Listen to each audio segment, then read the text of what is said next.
Veja bem, eu sou Heleno Ávila, pastor auxiliar na Igreja Palavra da Fé, e a pergunta que se faz agora é como devemos orar antes de dormir. Pergunta interessante porque ela é específica. É, eu entendo que a oração antes de dormir, ela tem o mesmo poder, o mesmo objetivo que tem as demais orações que você faz. É uma coisa importante na oração, e Jesus ensinando aos seus discípulos a respeito de oração, a pedido deles, né?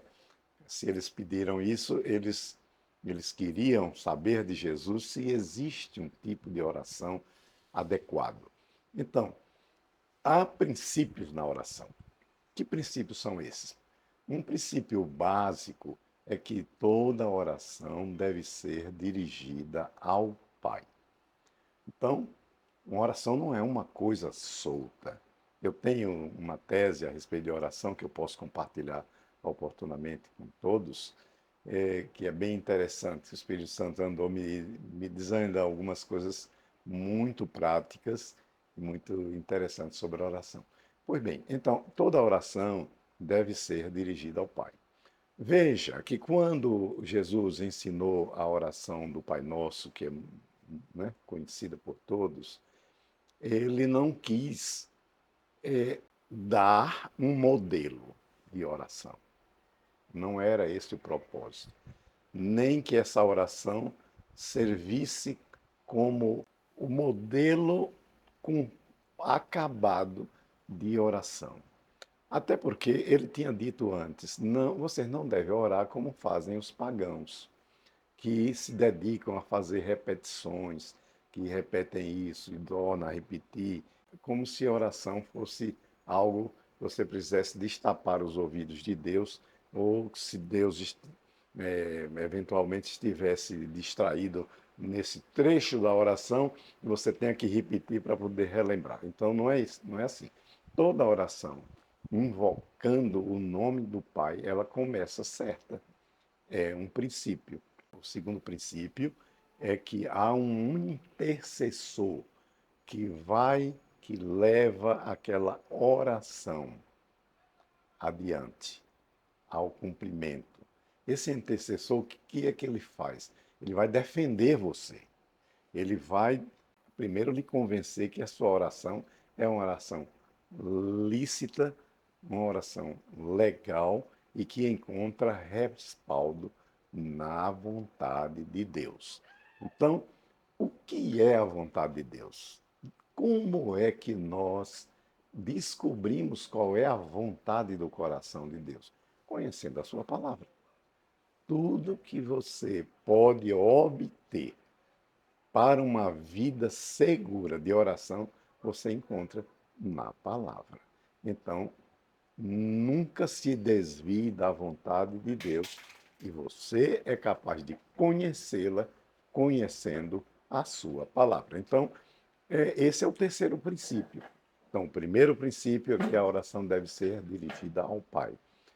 Segundo princípio é que ela deve ser feita pela intercessão de Jesus Cristo, ou seja, a intercessão do Filho.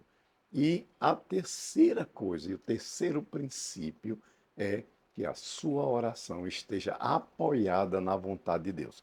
É a mesma coisa que você fosse pedir a uma autoridade algum privilégio, alguma coisa de seu interesse, já sabendo que essa autoridade ou não tem possibilidade de lhe atender, ou o pedido seria um pedido ilegal. Então você não vai pedir nada ilegal a Deus, porque você já previamente conhece a sua vontade. Você apenas se encaixa ali, se encaixa na vontade e então você pede. Então a oração, seja antes de dormir, seja durante as refeições, seja quando você está em, em atitude contemplativa, a oração ela deve cumprir estes três princípios básicos. Agora, como é que Jesus orava? Veja, nós não temos uma, uma narrativa bíblica de como Jesus orava.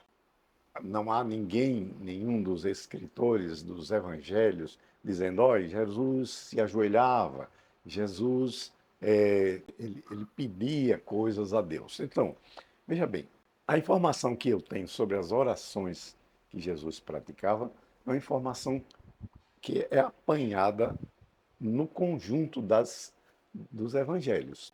Mateus, Marcos, Lucas, João e, eventualmente, no livro de Atos e, posteriormente, nas cartas do Novo Testamento. Alguém já poderia dizer, não, Jesus subia ao monte e passava a noite lá ajoelhado. Eu duvido muito que Jesus tivesse essa necessidade ou visse alguma vantagem em estar ajoelhado perante o Pai. Eu não vejo nenhum registro que apoie essa ideia. Eu vejo as orações de Jesus como um encontro entre ele, o Pai, os anjos. Então, uma reunião maravilhosa, onde o Pai lhe informava sobre as coisas que ele deveria fazer como homem, como Messias, etc. Aliás, o próprio Jesus, por intermédio da leitura do Evangelho de João, capítulo 5, capítulo 6, por exemplo, ele mesmo diz que tudo que ele fazia, ele ouvia, ele via o Pai fazer.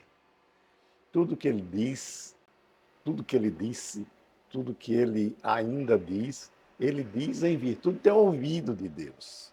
Então, os momentos de oração de Deus, de comunhão com Deus, foram momentos de troca de informações. E eu uso sempre o episódio da multiplicação dos pães. Então, eu tenho para mim, irmãos, que quando Jesus, no outro dia, saciou a sede de milhares de pessoas com apenas 5 pães e 2 peixes, isso aconteceu mais de uma vez, ele, de antemão, na noite anterior, porque foi na noite anterior que ele, a esse episódio, que Jesus Cristo orou, esteve com o Pai. Aquilo que eu imagino, a minha conclusão é que na noite anterior, Jesus sabia de tudo que ia acontecer no dia seguinte, dos 5 pães, dos 2 peixes, da multidão faminta. E ele não se preocupou com nada disso. Por quê? Porque ele tinha certeza de que as coisas já estavam arranjadas. Sem dúvida alguma, grande milagre ia acontecer. Então, isso é apenas algumas pinceladas a respeito de uma vida de oração. É uma vida de oração, é uma vida de comunhão. É uma vida onde você tem certeza da vontade de Deus e, eventualmente, se coloca encaixado dentro dessa vontade e a sua reivindicação, o seu pedido, é um pedido que deverá ser atendido, porque Deus é um Pai desta forma, cheio de graça e, eventualmente, cheio de misericórdia. Então, peça aquilo que você sabe que Deus vai te atender e Ele nem vai pestanejar, nem vai piscar, Ele vai te atender, porque a vontade de Deus está expressa na sua palavra. E quando você for dormir, há um texto no Salmo 4, verso 8, né, que diz: Em paz deito e adormeço, porque só tu, Senhor, me fazes repousar seguro. Então, creia nisso. Você não vai ter insônia à toa, né? A não ser que você tenha um problema muito grande, mas aproveite a hora de dormir e traga para a sua oração. Apresente a Deus a sua oração e creia no que está escrito na palavra. Em paz deitarei e dormirei, porque só tu, Senhor, me fazes repousar em segurança. E durma tranquilo.